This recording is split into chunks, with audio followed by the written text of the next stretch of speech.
In this segment, we're going to look at the metric system and compare it to our base 10 number system. The metric system is based on the powers of 10, just like our system is, and so we're going to look at the similarities of the two different systems and see how they're basically the same and how they can be related to one another. So, for example, we might start off with one of those, which we would call a 1. 10 of those would produce this shape here, which lots of times we call a rod, and so we're going to call that our 10 place value. 10 of those produce a flat, which we would call 100, and 10 of those flats together produce a big cube, which we're going to call 1,000.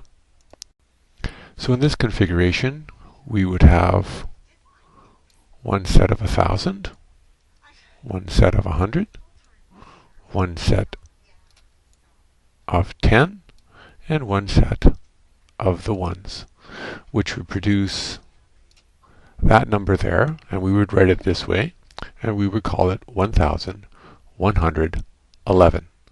And notice we have a space between the 100 place value and the 1,000 place value. Now, not too many years ago we would put a comma there, but the question is, why would we have a comma, or why would we put a space there? Why is that there? Well, I want to take a look. Notice we have a cube, a rod, and then a flat.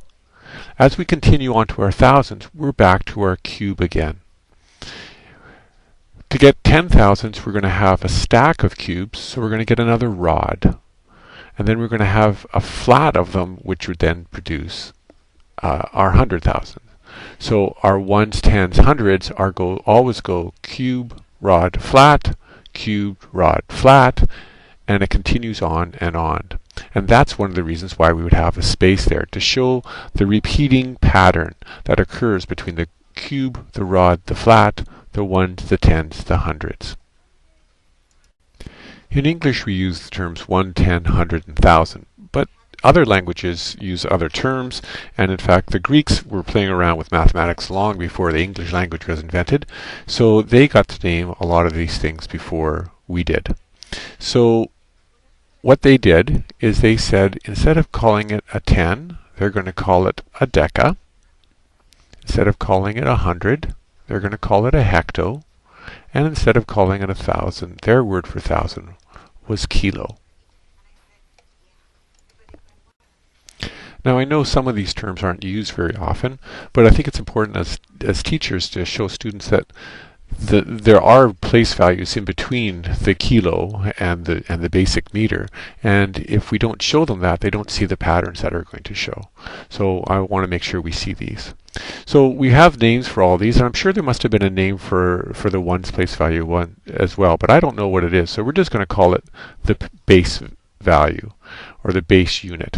And a lot of time when we talk to students, we say that it's always in meters, but it doesn't have to be in meters. It could be in meters, or it could be in liters, or it could be in grams. So that's important to make sure that students understand that these names or these prefixes aren't talking about a particular unit, they're talking about the size of the unit.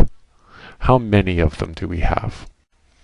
The decimal point also helps us figure out which units we're talking about. So if the decimal point is here after the 1, after the last one, that tells us we're talking about base units. So how many of these base units that we have?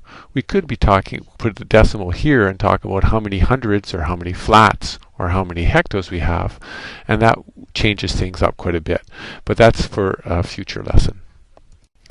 The last thing I want to point out is the way that we name things.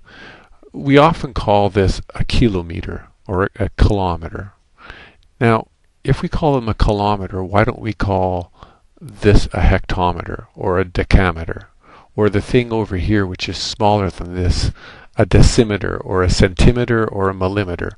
It doesn't really make sense. So I would strongly encourage us to make sure that we phrase these as a kilo something or other, or a hecto something or other, and a deca something or other, as in kilometer, kiloliter, or kilogram, just so the students can understand that we're talking about the size of something, not necessarily just in meters.